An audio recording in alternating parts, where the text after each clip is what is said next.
ইসলামী দলগুলো একটা অনবক্স পলিসি অথবা প্ল্যাটফর্মের মধ্যে আসবে এই প্রত্যাশা ছিল। তারা চেষ্টাও করেছে এবং সেই প্রচেষ্টাও আমরা লক্ষ্য করেছি। কিন্তু শেষ পর্যন্ত ভোটের দিন যত ঘনিয়ে আসছে সেই জায়গাতে সেই প্রচেষ্টায় আমরা নানা ধরনের অপচেষ্টা অথবা স্বার্থকেন্দ্রিক প্রসঙ্গগুলো দেখছি। এর পেছনের প্রসঙ্গ বা কারণগুলো বোঝার চেষ্টা করব। এই প্রশ্নের সাথে আরেকটি প্রশ্ন, যেটি শরীফ ভাই বলছেন, এই জোটে 11 দলীয় জোটে যদি ভাঙন ধরে সেটা অন্য জোটের জন্য ঈদের আনন্দের খবর কিনা? তো একটা জিনিস আমি বলি যে প্রথমে একটু আমি আপনার সঙ্গে দ্বিমত পোষণ করি। জুলাই আন্দোলনের চেতনায়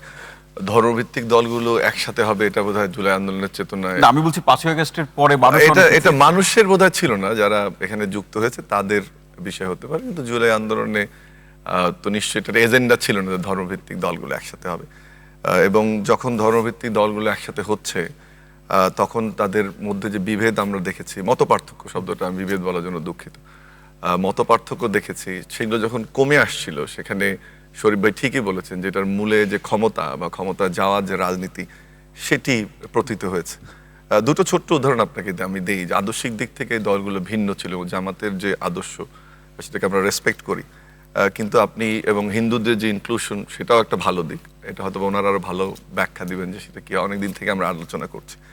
পর্দা কেন্দ্রিক বক্তব্য, এটা আমি এই জন্য বলছি যে ইসলামী দলগুলো দৃষ্টিভঙ্গি সম্ভবত ঐতিহাসিকভাবে আমরা ভিন্নভাবে দেখেছি, কিন্তু এখানে যখন স্বার্থের জোট হচ্ছে, স্বার্থ বলতে আমি ক্ষমতা যাওয়ার জোটের কথা বলছি, তখন কিন্তু এই জায়গাটার গ্যাপটা কমে এসছে। সো এগুলোর একটা প্রশ্নবোধক চিহ্ন কিন্তু থেকে যাবে যে ধর্মভিত্তিক দলগুলো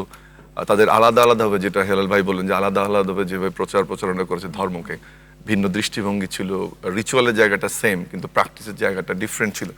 সেটি কিন্তু একটা বড় প্রশ্ন থেকে যাবে এই জোটগুলো। এবং অনেক ক্ষেত্রে গিয়ে তাদের যে ধর্মীয় অবস্থান এবং সেটা প্র্যাকটিস এবং এথিক্স দুটো জায়গাতে এটা কিন্তু অলরেডি ক্ষত তৈরি করেছে অনেক ক্ষেত্রেই। আচ্ছা, আর দুই হচ্ছে যে আপনি যেটা আকন ভাই বললেন, আমি ওনার সঙ্গে একটু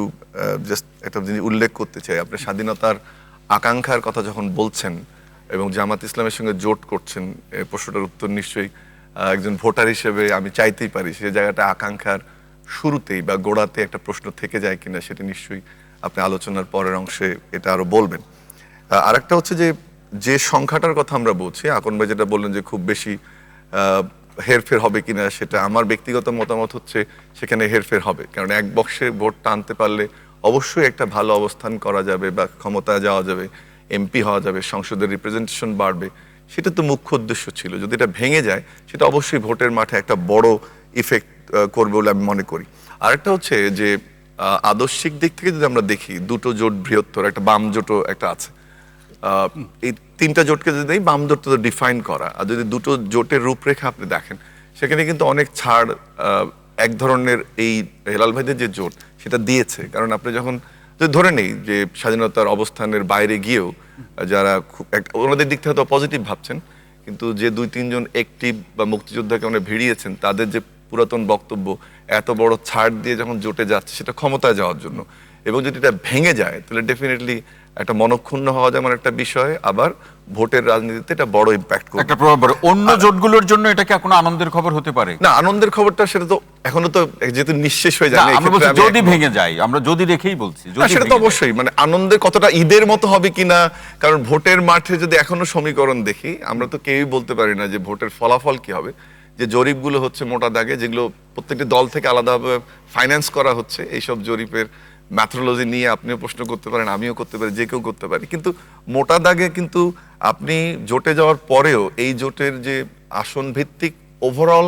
উইনিং চান্স সেটা কিন্তু কম যদি আপনি জরিপের টোটাল ফলাফলগুলো দেখেন। তো সেক্ষেত্রে হয়তো বা ভোটের পার্থক্য তৈরি হবে, কিন্তু আসনের পার্থক্য কতটা তৈরি হবে সেটা বলা যায় না, কারণ হয়তো বা জামাতের যে ভোট সেটা ডেফিনেটলি ইনক্রিজ করেছে, অন্যান্য দলগুলোর ভোট আসলে সাবসিডাইজ করলে হয়তো বা জিতবে, কিন্তু যে জায়গাটা আপনি আশঙ্কার জায়গাটা নিয়ে যাচ্ছেন, ঈদের খুশি হয়তো বা হবে না, আমার ধারণা কিছুটা খুশির খবর তাদের জন্য হবে, কারণ এটা জোট আলাদা হয়ে। একটা জিনিস আমি তবে যোগ করি, যেটা রূপরেখাটার কথা বলছিলাম, যে এটার একটা পজিটিভ দিক যদি আমি দেখি, আমি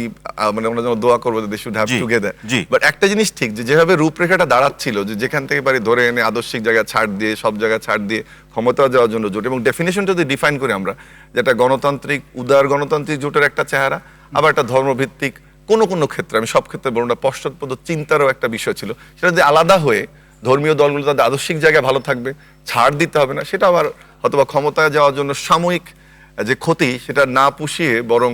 তাদের নিজস্ব স্ট্যান্ড থেকে রাজনীতিটা করতে পারে। অসংখ্য ধন্যবাদ অধ্যাপক ডক্টর আব্দুল্লাহ আল মামুন স্যার। সাইদ আব্দুল্লাহ, আসতে চাই, এই যে রাজনৈতিক প্রসঙ্গ নিয়ে কথা বলছেন, লিখছেনও বটে, এবং সবাই আপনার আমাদের এখানে যারা সম্মানিত আলোচক আছে সবাই বলছেন, লিখছেন অনেকেই, এই আমাদের নির্বাচন কেন্দ্রিক বা সমীকরণের প্রেক্ষাপটে টার্গেট কিলিং অথবা রাজনৈতিক যে টার্গেট কিলিং এর যে ঘটনাগুলো ঘটেছে, পাশাপাশি এই জোট কেন্দ্রিক যে অসন্তোষ অথবা ফাটলের প্রসঙ্গগুলো আমরা দেখছি, নির্বাচন এই বিষয়গুলো বা প্রসঙ্গগুলো নির্বাচনকে কোন দিকে নিয়ে যেতে পারে?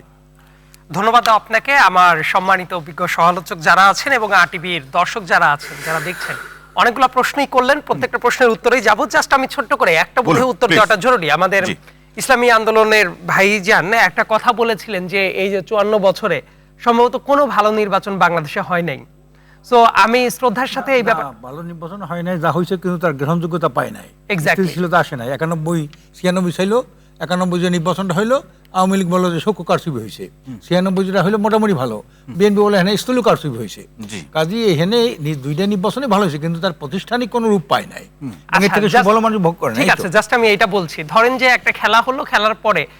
কেউ একজন হেরে গেল, হেরে যাওয়ার পরেই যদি বলে যে ফাইনাল খেলার পুরো প্রক্রিয়াটাই ছিল হইলো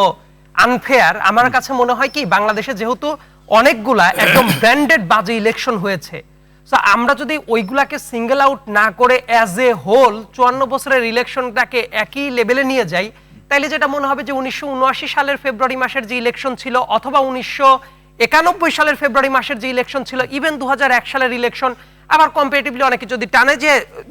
1996 সালের 12 জুনের যে ইলেকশন, সো কম্পারেটিভলি তত্ত্বাবধায়ক সরকারের আমলের যে ইলেকশন, আপনি 2008-এরটা অনেক বেশি বিতর্কিত ছিল, সেই হিসাবটা যদি সাইডে রাখেন, এইগুলাকে কিন্তু অবশ্যই কম্পারেটিভলি ভালো ইলেকশন হিসেবে আপনি আনতেই পারেন, অন্যগুলোর সাথে মিক্স আপ করা উচিত না। এতে করে যেটা হয় 2014 সালের ইলেকশন, 2018 সালের ইলেকশন এবং 2024 সালের 7 জানুয়ারি আমিডামি ইলেকশনের ভ্যালিডেশনটা তৈরি হয়ে যায়। সো আমার কাছে আকবর একটা প্রশ্ন ছিল যে কোন নির্বাচনী জন আকাঙ্ক্ষা পূরণ করতে পারেনি, এই ব্যাপারে আমি বলি যে অবশ্যই অনেক নির্বাচন জন আকাঙ্ক্ষা পূরণ করতে পুরাপুরি পারে নাই, অনেক জায়গায় অনেক ভালো কাজও হয়েছে, হয়তোবা যেভাবে আগানোর কথা ছিল সেইভাবে আগায় নাই। কারণ একটা দেশের 55 বছর পার হওয়ার পরে আমাদের চেয়েও পরে স্বাধীনতা লাভ করেছে এমন অনেক দেশ অনেক ভালো জায়গায় পৌঁছে গেছে, সেটা আমাদের সবারই কালেকটিভ ব্যর্থতাটা আছে, সেই ব্যর্থতাটা আমাদের স্বীকার করা অবশ্যই উচিত। তারপরে আমি আলোচনায় যাই, আপনি ভোটের সমীকরণের কথা বলছিলেন, টার্গেট কিলিং এর কথা বলছিলেন, জোটের কথা বলছিলেন, এই কয়েকটা জায়গায় যদি অল্প অল্প করে বলি, জোটের জায়গাটা বলুন, 11 দলীয় জোটের প্রসঙ্গটা আপনি 11 দলীয় কিভাবে জোটের দেখছেন? যখনই আমি আলোচনা করব তার আগে হঠাৎ করেই মাথায় আসা উচিত 3 দলীয় জোট যেটা হয়েছিল এই ডিসেম্বর মাসেই, এনসিপি ছিল, এবি পার্টি ছিল এবং আরেকটা দল ছিল রাষ্ট্র সংস্কার। আমার কথাটা হলো ওই যে একই মাসের ভেতরেই হঠাৎ করে তারা একটা জোট করলো, কি উদ্দেশ্যেই গঠন করা হইলো তারও রূপরেখা নাই, কিভাবে তারা আবার ওই 3 জোট বাদ দিয়ে আবার কোথায় চলে গেল সেটারও কোনো ক্লিয়ার কাট কোনো উত্তরটা নাই। আবার যেটা হয়েছে ওই যে ইসলামী দল সব ভোট এক বাক্সে পড়া উচিত, এটা যখন আমি শুনতাম, ঠিক আছে XYZ যে কেউ একসাথে জোট করতেই পারে, এতে কিন্তু আমার কোনো আপত্তি নেই, এটা যার যার মর্জিতে যাইতেই পারে, কিন্তু যখন আমি প্রথমবার শুনেছিলাম যে ইসলামী দলগুলো সব এক বক্সে ভোট হওয়া উচিত, শোনার পরে আমার কাছে মনে হচ্ছিল তাহলে কি বাদ বাকি দল যারা আছে তারা কি সব অন ইসলামিক দল নাকি, যে ওই বক্সের বাইরে যারা আছে তারা কি তাহলে ইসলাম ধর্ম থেকে খারিজ হয়ে গেল কিনা। সো এই টাইপ তো অনেক ধরনের প্রশ্ন উঠতেই পারতো। সো দেখেন XYZ আলাদা আলাদা দল একটা জোট করবে কিনা রাজনৈতিক দলের সমীকরণে অনেক কিছু হইতে পারে, কিন্তু যারা যারা জোটটা করছে ওই যে একই মাসের ভেতরে 3 দলীয় জোটই কেন করা হইলো, আবার 11 দল কেন হইলো, আবার এখন 11 দলের ভেতরে স্পেসিফিক্যালি 2টা দলের ভেতরে আমি জানি না কনক্লুসিভ কোনো রিমার্ক আসবে কিনা বা কতদিনে আসবে। যেমন ইসলামী আন্দোলন বাংলাদেশের কথা যদি বলি বা মামুনুল হক সাহেবের দলের কথা যদি বলি, অনেকটা কনফিউশনে কিন্তু ভুগছে। আবার দেখা গেল যে ওই এনসিপি বিভিন্ন টাইমে জামাত কনফিউজিং পার্টি, জামাত প্রতারণা করছে, ডিসিভ করছে, এই ধরনের স্ট্যাটাস এনসিপির যিনি আহ্বায়ক আছেন তিনি দিচ্ছিলেন। আবার যেটা এটা একটু বলুন যে সাইদ আব্দুল্লাহ, যে ধরুন যারা আলোচনার প্রেক্ষাপটে বলছি যে যারা শেষ পর্যন্ত যদি ভাঙন ধরে এবং যারা বের হয়ে যেতে চাচ্ছেন তাদেরকেও বা কে ডাকছেন, এই টাইমে আমার কাছে মনে হয় এই পুরা সমীকরণটা আসলে ডিপেন্ড করছে ইলেকশনের মাঠটাকে কেন্দ্র করে। দেখেন জোট অনেক ভাবে হতে পারে, আদর্শিক জোট হয় অনেক সময়, অনেক সময় যেটা হয় শুধুমাত্র ভোটের রাজনীতিকেই টার্গেট করবে কিনা। এই জায়গায় খুবই স্পষ্ট একটা উদাহরণ আমি বলি, এটা গতকাল বা পরশুর একটা উক্তি, এবি পার্টির সভাপতি যিনি আছেন মঞ্জু ভাই, এবি পার্টির সভাপতি মঞ্জু ভাই খুবই স্পেসিফিক্যালি বলছেন যে জামাতের সাথে জোটে যাওয়ার যে ব্যাপারটা, এটার জন্য উনি ক্ষমা প্রার্থী। আমি যে চিন্তা করলাম যে একজন মানুষ একটা জোটে চলে যাচ্ছেন, ওই অনুসারে ভোট করছেন এবং জোটে যাওয়ার জন্য আবার উনি ক্ষমা প্রার্থীও হচ্ছেন। আমি ঠিক বুঝলাম না যে এবি পার্টির মঞ্জু ভাই ক্ষমাও চাচ্ছেন, জোটও করছেন, ভোটও করছেন, মানে তারা নিজেরাই যদি কনফিউজ মানে রাজনীতির মধ্যে বহুবিধ রাজনীতি, রাজনীতির মধ্যে বহুবিধ রাজনৈতিক কূটনীতি। আমরা যে জিনিসটা প্রশ্ন করেছিলেন খুবই ছোট ওই প্রশ্নটা আমরা একটু পরবর্তী শুনছি, আইন শৃঙ্খলা পরিস্থিতি পরে শুনবো। সাইদ আব্দুল্লাহ, অসংখ্য ধন্যবাদ।